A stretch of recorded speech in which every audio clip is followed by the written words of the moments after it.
বিভিন্ন জায়গা থেকে মানুষ আসে, সেই সব মাহফিলগুলি যেখানে কমপক্ষে রাত্রি 1টা 2টা 3টার সময় হাজার শ্রোতারা থাকে, সেখানে সারা রাত্রির মাহফিল করতে কোনো অসুবিধা নাই। তাহলে সেটা করার প্রয়োজন। দূর দূরান্ত থেকে মানুষ কষ্ট করে আসে, কিন্তু বিভিন্ন জায়গায় দেখা যায় রাত 10টার পরে মাহফিলে মানুষ 10 জন। কয়জন? মাইক বাজতেছে 6টা। কয়টা? এগুলি আবার গাছের আঘাত 500 হাতের উপরে আসে না? নাই? কথা বলবেন আপনারা? আপনারা বলুন তো, এই 10টা মানুষের লাগিয়া 6টা মাইক গাছের আগায় সারা রাত বাজানোর দরকার আছে? জি, কোনো যুক্তি আছে? কিন্তু বাজতেছে। যেখানে গিয়ে দেখা যাচ্ছে অসুস্থ মানুষের কষ্ট হচ্ছে, স্কুল কলেজের ছাত্ররা আছে তাদের কষ্ট হচ্ছে, অসুস্থ মানুষ ঘুমাইতে পারতেছে না, অন্য ধর্মের মানুষ অসুবিধা বিরাট হচ্ছে, তাদের বিরক্ত হচ্ছে, গালি দিছে অনেক সময় ইসলামকে নিয়ে, কোরআনকে নিয়ে, মুসলমানদেরকে নিয়ে। এই যে অপব্যবহার, অপচয় মাইকের ওয়াজের নামে, সেটা বন্ধ করার দরকার আছে না নাই? কথা বলবেন আপনারা? তার কারণ হলো বিনা প্রয়োজনে রাত্রি 10টা পর্যন্ত মাহফিল চলে, অথবা 11টা 12টা, বিশেষ করে এর চাইতে বেশি ছোট ছোট যে মাহফিলগুলি, সেখানে আলিমদের অবমাননা করা হয়। অনেক সময় দেখা যায় যিনি বক্তব্য রাখতেছেন তার সামনে শুধু প্যান্ডেলের খুঁটাগুলি আর কমিটির কর্মকর্তারা। কথা ঠিক কিনা? এটার কোনো মানে আছে? এর জন্য প্রয়োজনে আমি অনেক সময় বলি, প্রয়োজন হয় 2 দিনের মাহফিল দেন। প্রথম দিন 2 জন, রাত 10টায় শেষ। পরের দিন দেন আরো 2 জন অতিথি, রাত 11টায় আখেরে মোনাজাত। এটা সবচেয়ে সুন্দর সিস্টেম। কিন্তু এখনো আমাদের বিভিন্ন জায়গায় পাবলিসিটিতে শুনবেন, ছোট ছোট মসজিদের প্রোগ্রাম ঘোষণা দেওয়া হয় সকাল 10 কোটিকা থেকে পরের দিন সকাল 9টা পর্যন্ত। জি, আছে না নাই? এটার কিন্তু প্রয়োজন নাই। এই অপব্যবহার মাইকের যেটা করা হয়, আমরা যেন সচেতন হই, বন্ধ করি। আল্লাহ যেন তৌফিক দেয়। সকলে বলেন আল্লাহুম্মা আমিন। 2 নম্বর হলো, আজকে আমাদের সমাজে ওয়াজের অভাব নেই, প্রতিদিন নাই পরেও।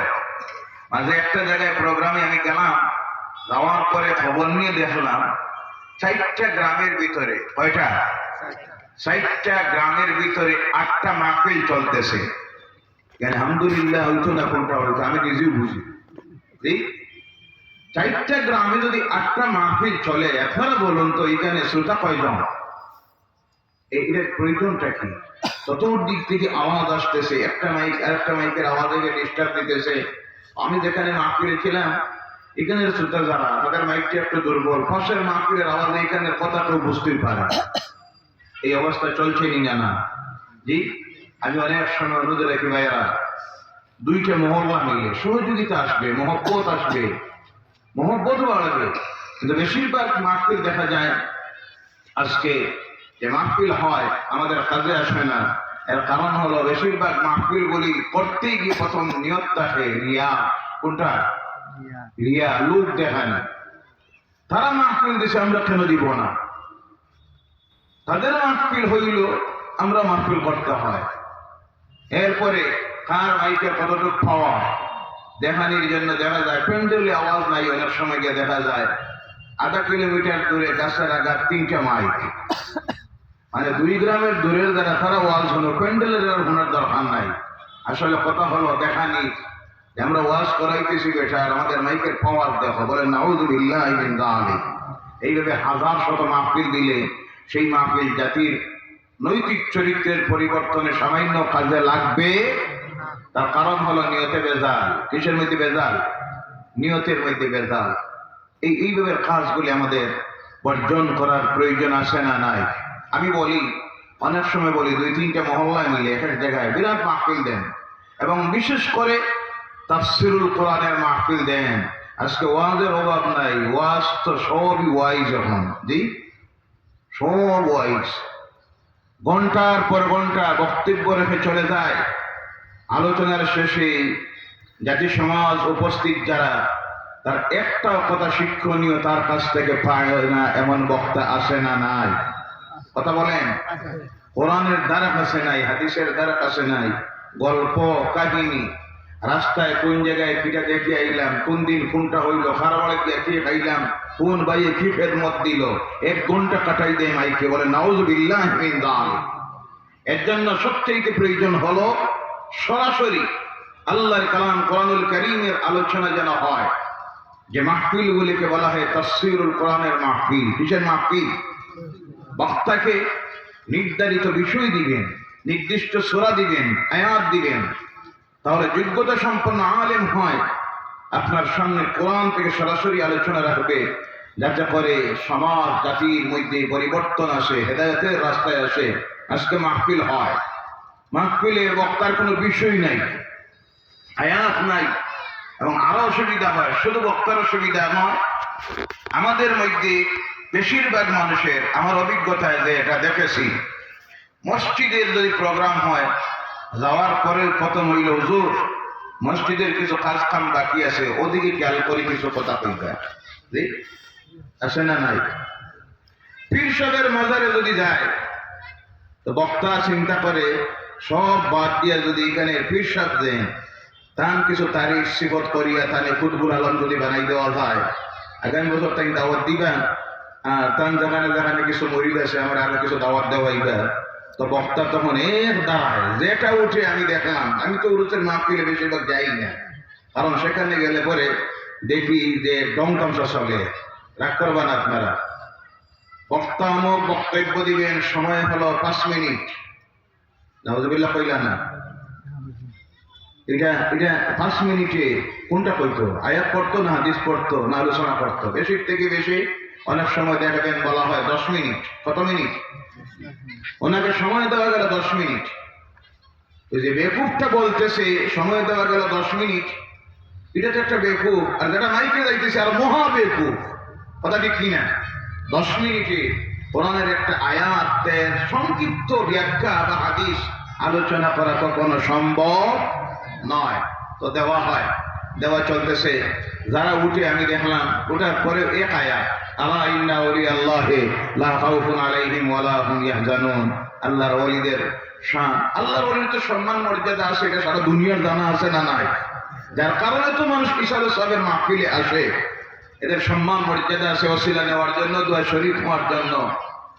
সবচেয়ে বড় অসুবিধা হয়ে গেছে বর্তমান যে ইসলাম এবং কোরআনকে আধুনিক বিশ্বের মানুষের সামনে তুলে ধরতে হবে যে সিস্টেমে, যে ধারাবাহিকতায়, সেইভাবে আমাদের সমাজের আলিম ওলামারা, পীর বুজুর্গেরা যারা বিশ্ব মানুষের সামনে সেইভাবে, সেই যুগ উপযোগী ভাবে কোরআনকে, ইসলামকে তুলে ধরতে পারতেছি না। যার কারণে অন্যান্য যারা, তারা তো ইসলামের দিকে আসতেছে না, আর আমার সমাজের যারা, তারা ইসলাম থেকে, আল্লাহ দিন থেকে, কোরআন থেকে সরতেছে। প্রতিদিন যখন দেখা যায়, দেখতেছি আমার সমাজের মানুষের মধ্যে আল্লাহর নাফরমানির কারণে যত দিন যাইতেছে, ডুবতেছে। কথা ঠিক কিনা ভাইরা আমার? কি ব্যাপক ধর্মগ্রন্থ কোরআন! আল্লাহ রাব্বুল আলামিন এমন একটা বিষয় বাকি রাখেন নাই, যে কিতাবের মধ্যে আল্লাহ আলোচনা করেছেন সেই কিতাবের নাম হলো আল কোরআনুল কারীম। বলো সুবহানাল্লাহ। কিন্তু আজকে আমরা আলোচনাটাকে সীমাবদ্ধ করে রেখে দিয়েছি মসজিদের প্রোগ্রামে। শুধু মসজিদের ফজিলত আর ফজিলত, বিশেষ থেকে বেশি হলো নামাজের আলোচনা, জামাতের আলোচনা করবেন তা নয়। খানকার মাহফিলে গেলে শুধু ওলি আল্লাহদের ফজিলত, আর বিভিন্ন জায়গায় গেলে শুধু দেখা যায় বিষয়টা রেখে দিয়েছে মা বাপের হক, অধিকার, দায়িত্ব, পর্দা সম্পর্কে কিছু আলোচনা রাখবেন হুজুর। আপনারা বলুন, ইসলামটা কি শুধু সীমাবদ্ধ পর্দার আলোচনায়, নামাজের আলোচনায়, মসজিদের ফজিলতে, কোরআনের ফজিলতে? ইসলাম এমন ধর্ম, আর কোরআনকে আল্লাহ এমন ধর্মগ্রন্থ বানিয়ে দিলেন, complete course of the life. একজন মানুষের জীবনের যা কিছুর প্রয়োজন সব আল্লাহ যে কিতাবে দিয়েছেন তার নাম হলো কোরআন। জোরে বলেন সুবহানাল্লাহ। কোথায় ইসলাম আর কোথায় কোরআন? আর আমরা আজ কোথায়? আমরা কোন দিকে যাচ্ছি? আমরা তো ইসলামটাকে সীমাবদ্ধ করে নিয়েছি 4 থেকে 5টা বিষয়ের উপরে। কথা ঠিক কিনা? ও আমার ভাইয়েরা, মুসলমানেরা, ইসলামের এই ব্যাপকতাকে, মহাসমুদ্র কোরআনুল কারীমকে দুনিয়ার মানুষের সামনে আজকে তুলে ধরার প্রয়োজন। কারণ এই ইসলামী অর্থনীতির কথা বলা হয়েছে, সমাজনীতির কথা, রাষ্ট্রনীতির কথা, রাজনীতির কথা, পররাষ্ট্রনীতির কথা, রান্নাঘর থেকে শুরু করে করে জাতীয় সংসদে পর্যন্ত, সুপ্রিম কোর্ট পর্যন্ত একজন মানুষ তার দৈনন্দিন জীবনে কিভাবে চলবে, সামাজিক জীবনে কিভাবে চলবে, রাজনীতির জীবনে কিভাবে চলবে, রাত্রিতে হলে তাহাজ্জুদে কেমনি দাঁড়াবে, ইমাম হইলে কেমনি ইমামতি করবে, দায়িত্ব আদায় করবে, রাষ্ট্রনেতা হলে কি করতে হবে, ধনসম্পদের মালিক হলে কি করতে হবে, এতিমের সঙ্গে কি ব্যবহার, মিসকিনের সঙ্গে কি ব্যবহার, গরিবের সঙ্গে কি ব্যবহার, তার দায়িত্ব কি, প্রতিবেশীর সঙ্গে কিভাবে দায়িত্ব, পোশাক সম্পর্কে ইসলাম বলেছে, মুস্কুরে দাঁড়িয়ে ফেরা থেকে শুরু করে ইসলাম বলেছে, খাওয়া দাওয়া কেমনে করবেন তাও বলেছে, উঠবেন কেমনে, হাঁটবেন কেমনে, বিবাহশালী কেমনে করবেন, এমন একটা বিষয় আল্লাহ বাকি রাখেন নাই। কমপ্লিটলি যে কিতাবে বলেছেন তার নাম হলো কোরআন। জোরে বলে সুবহানাল্লাহ। সেই কোরআন কি আজকের এই বিজ্ঞানের যুগে তুলে ধরতে হবে বৈজ্ঞানিক দৃষ্টিভঙ্গি দিয়ে। কারণ এই কোরআন সাধারণত একটা ধর্মগ্রন্থ নয়। এই কোরআন শুধু নামাজের কথা বলেছে, শুধু হজের কথা, যাকাতের কথা, পর্দার কথা বলেছে তা নয়। আধুনিক বিশ্বের মানুষ অবাক হয়ে যাচ্ছে কোরআনের কাছে যখন যায়, আর আল্লাহর কালামের এক একটা আয়াতের উপরে যখন বিশ্লেষণ করতেছে, দেখে কি অবাক হয়ে যায়। হারে ১৫০০ বছর পর আমরা যা আবিষ্কার করতেছি, এটা চিন্তা করতেছি, ১৫০০ বছর আগে আল্লাহর কালাম কোরআন ক্লিয়ার সব বলে দিয়ে গেছে। সুবহানাল্লাহ। এর জন্য বিজ্ঞান অনুষ্ঠিত মানুষ করি আজ আধুনিক সায়েন্সের দিকে যারা অ্যাডভান্স হয়েছে, তারা এই সবচেয়ে বেশি আল্লাহর দ্বীন ইসলামকে গ্রহণ করতেছে। বলেন সুবহানাল্লাহ। এটা হলো ইউরোপ, আমেরিকা মানুষ করি শিক্ষিত এবং আধুনিক বিজ্ঞানের দিক দিয়ে তারা অ্যাডভান্স, যার কারণে আজ তারা রিসার্চ করতেছে, গবেষণা করতেছে, বিভিন্ন ধর্ম নিয়ে, ধর্মগ্রন্থ নিয়ে করে করে গিয়ে দেখতেছে অন্যান্য যে ধর্মগুলি তার মধ্যে জানার পাওয়ার কিছুই নাই। অন্যান্য ধর্মগ্রন্থগুলি মানব রচিত ধর্মগ্রন্থের মধ্যে তারা দেখতেছে আধুনিক বিশ্বের বিজ্ঞান মানুষ করি, যেখানে পৃথিবীর মানুষ স্যাটেলাইট, ইন্টারনেট, ফেসবুক, কম্পিউটার, ল্যাপটপের মাধ্যমে পৃথিবী পরিচালিত হচ্ছে। এই সময়ে তারা দেখতেছে ওই নিম্ন মানব তৈরি ধর্ম দুনিয়ার মানুষের কোনো কাজ দিতে পারবে না, সমস্যা সমাধান দিতে পারবে না, শান্তি দিতে পারবে না। তাই তারা আসতেছে কোরআনের কাছে, আর আসার পরে অবাক হয়ে যাচ্ছে, দেখতেছে আরে ১৫০০ বছর আমরা ভুল করেছি, এই নিয়ামত থেকে খেনে দূরে থাকলাম। এটাই তো হলো আসল ধর্ম, আর এটাই তো হলো দুনিয়ার সব সমস্যার সমাধান দেওয়ার গাইড বুক। এটাই হলো পৃথিবীর মানুষকে শান্তি দেওয়ার জন্য। এর জন্য আজ প্রতিদিন ইউরোপ, আমেরিকার বুকের শিক্ষিত মানুষগুলি, পথ হারা মানুষ আল্লাহর দ্বীন ইসলামকে গ্রহণ করতেছে। বলে সুবহানাল্লাহ। কিন্তু আমরা সেই সময়ে সেই দৃষ্টিভঙ্গি দিয়া মানুষের সামনে তুলে ধরতে পারতেছি না। একদিকে বক্তাদের জ্ঞানের অভাব, আর ২ নম্বরে শ্রোতা যারা সামনে আসেন তারা এইসব বিষয়ে অজ্ঞ, তাদেরও জ্ঞানের অভাব। রাগ করবে না, যার কারণে এই দৃষ্টিভঙ্গিতে যদি কেউ কথা বলে শ্রোতারা অনেক সময় পছন্দ করে না।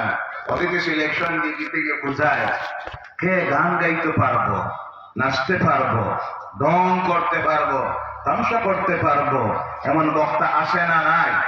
কথা বলেন। শ্রোতাও আসে না নাই? কমিটির কর্মকর্তা আসে না নাই? আমি তো দাওয়াত রাখতে গিয়ে এখন জিজ্ঞাসা করি, এর আগে অতিথি পেয়ে মাঝে মাহফিলের একটা অতিথি, নাম বলবো না, কোথায় কোথায় এসেছে, নাম শোনার পরে আমি বললাম, ওয়াজের মাহফিলে আপনারা নাট্যকারদেরকে, হাস্য কৌতুক অভিনেতাদেরকে কেন দাওয়াত দিতেছেন? নাম পরিবর্তন করুন, ওয়াজের মাহফিল নাম দিবেন না, নাম দেন নাট্যানুষ্ঠান, না হয় সাংস্কৃতিক অনুষ্ঠান। এটা কোনভাবে ওয়াজের মাহফিলে দাওয়াত পায়? তখন তারা হুজুর এলাকার যুবকেরা পাইছে, এরে আনলে মানুষ বেশি হইব, সান্দা বেশি উঠবো। নাউজুবিল্লাহ বললাম না? নিয়ত কোনটা? মানুষ বেশি হোক, ছাদা বেশি উঠুক। নাউজুবিল্লাহ বলেন? নিয়তে বেজাল। কোনটা বেজাল? এই মাহফিলে কোনো সব আছে? কথা বলেন ভাইরা আমার। এরপরে বলল কিছু যুবকেরা বলেছে এ যদি আনা হয় তাহলে কিছু হাস্য কৌতুক হবে, মজা লাগবে, টাইম পাস হইবে, রাত 12টা পর্যন্ত মানুষ থাকবো। বলো নাউজুবিল্লাহ। ইসলাম কি বলেছে কাউকে জুড়ে দড়িয়া বইয়া ওয়াজ শুনানির লাগি? ও আমার ভাইরা, এর জন্য বলতেছিলাম এই দায়িত্ব আজকের এই পৃথিবীর এই যে করুণ অবস্থা ইসলামের, আমাদের সমাজের মানুষের এই দায়িত্ব নিতে হবে কারা? এক নম্বরে আল্লাহকে যদি জিজ্ঞাসা করি আল্লাহ এই দায়িত্ব নিবেন কারা, আল্লাহ সেই কথা বলে দিতেছেন। আল্লাহ রসুলকে যদি বলা হয় আল্লাহ রসুল সেই কথা বলে দিতেছেন। এ দুনিয়ার মানুষেরা জেনে রাখো এই পৃথিবীতে আল্লাহর দিনের দায়িত্ব দিয়া আল্লাহর দিনের তাবলীগের জন্য আল্লাহ তাদেরকে প্রেরণ করেছিলেন। তারা ছিলেন আল্লাহর নবী এবং রাসূলেরা। হযরত আদম আলাইহিস সালাম থেকে শুরু করে এক নাগাড়ে 1,24,000, মতান্তরে 2,24,000 আপনার আমার নবী আখিরি জামানার নবী সহ আল্লাহ পাক 1,24,000 নবী এবং রাসূলকে এই জমিনে প্রেরণ করেছিলেন তার দ্বীনের দায়িত্ব দিয়ে দুনিয়ার মানুষের কাছে তাবলীগ করার জন্য, ইসলামের বাণী আল্লাহর কথা বলে পৌঁছাইয়া দেওয়ার জন্য। বলে সুবহানাল্লাহ। যখন তারা এই জমিনের মধ্যে আসলেন একজন নবী এই পৃথিবীতে নির্যাতনের শিকার হন নাই তা নয়। কেউ জেলের ভিতরে ঢুকেছেন, কেউ দেশত্যাগ করতে বাধ্য হয়েছেন, কাউকে ফাঁসির মঞ্চে ঝুলাইয়াছে বনি ইসরাইলের জালিমেরা। বলেন নাউজুবিল্লাহ। কাউকে তাড়া করেছে গাছের ভিতরে আশ্রয় নিলেন জাকারিয়া, আড়ি দিয়ে গাছ ছিঁড়ে আল্লাহর নবী জাকারিয়াকে জালিমেরা 2 টুকরা করলো। বলেন নাউজুবিল্লাহ। মূসাকে তাড়া করেছে, নীল নদী পাড়ি দিয়ে চলে গেলেন। অগণিত ইতিহাস এই জমিনে সমস্ত নবীরা নির্যাতনের শিকার হয়েছিলেন, কারণ নবীরা ছিলেন হকের দায়ী, আল্লাহর দ্বীনের দায়ী তাবলীগকারীরা। তার থেকে প্রমাণিত হক কথা যারা বলবে দুনিয়ায় তারা নির্যাতনের শিকার হবে, অত্যাচারের শিকার হবে। কারণ এই পৃথিবীতে সব সময় ছিল 2টা দল। কয়টা? একটা ছিল হকের পক্ষে, একটা ছিল বাতিলের পক্ষে। একটা দল ছিল আল্লাহর সমস্ত নবীরা ছিলেন যে দলের মধ্যে, সেই দলের স্লোগান ছিল লা ইলাহা ইল্লাল্লাহ, লা ইলাহা ইল্লাল্লাহ, লা ইলাহা ইল্লাল্লাহু মুহাম্মাদুর রাসূলুল্লাহ সাল্লাল্লাহু আলাইহি সাল্লাম। একটা দল সবসময় পৃথিবীতে ছিল আল্লাহর নাফরমানির রাস্তায়, গোমরাহির রাস্তায়। একটা দল ছিল হকের পথে, ন্যায়ের পথে, নেকির পথে, সিরাতে মুস্তাকিমের পথে। একটা দল ছিল জালেমদের পক্ষে, আর একটা দল ছিল নিরীহ মানুষগুলোর হক পন্থীদের পক্ষে। এই পৃথিবীর ইতিহাস প্রমাণ করতেছে আল্লাহর সমস্ত নবীরা এই হকের পক্ষে কাজ করে গেছেন, নির্যাতনের শিকার হয়েছেন। আজকে আর এই পৃথিবীতে নবীরা আসবেন না। আল্লাহর দিনের দায়ী কারা? কারা দুনিয়ার মানুষের কাছে গিয়ে দিনের তাবলীগ করবে, নবীদের দেওয়া মিশনকে দুনিয়ায় চালু রাখবে, আল্লাহর কালামের কথা দুনিয়ার মানুষের সামনে গিয়ে তুলে ধরবেন, অন্যায়ের প্রতিবাদ করবেন, ন্যায় প্রতিষ্ঠিতের সংগ্রাম করবেন, আল্লাহর নাফরমানদের বিরুদ্ধে প্রতিবাদ করবেন, হেদায়েতের ডাক দেবেন, জালেমদের বিরুদ্ধে রুখে দাঁড়াবেন। তারা খারাপ হবেন, নবীরা তো আর আসবেন না, রাসূলেরাও আর আসবেন না। আল্লাহ রাব্বুল আলামিন সেই দায়িত্বটুকুন কার হাতে তুলে দিলেন? এই দুনিয়ায় নবীদের পর আল্লাহ যাদেরকে সম্মান মর্যাদা দিয়েছেন, যারা এইসব চাইতে আল্লাহকে ভয় করতেন এই জমিনে, তারা ছিলেন আল্লাহর নবী আর রাসূলেরা। এদের পরে আল্লাহ বলছেন খারাপ কারা? এই দুনিয়ায় সবচেয়ে বেশি আল্লাহকে ভয় করে। আল্লাহ তার কালাম কোরআনুল কারীমের মধ্যে বলতেছেন ইন্নামা ইয়াখশাল্লাহা মিন ইবাদিহিল উলামা। জোরে বলো আল্লাহু আকবার। ইন্নামা ইয়াখশাল্লাহা মিন ইবাদিহিল উলামা। আল্লাহর বান্দাদের মধ্যে তারাই সবচেয়ে বেশি আল্লাহকে ভয় করে, যারা জ্ঞানী তারা, বলেন সুবহানাল্লাহ। আলেম যারা দুনিয়ার জ্ঞানে নয়, জ্ঞান বলতে এখানে বলা হয়েছে আল্লাহর দ্বীনের জ্ঞানে যারা জ্ঞানী, আল্লাহর কালামের জ্ঞানে যারা জ্ঞানী, তারাই সবচেয়ে বেশি আল্লাহকে ভয় করে যারা, বলেন আলিম।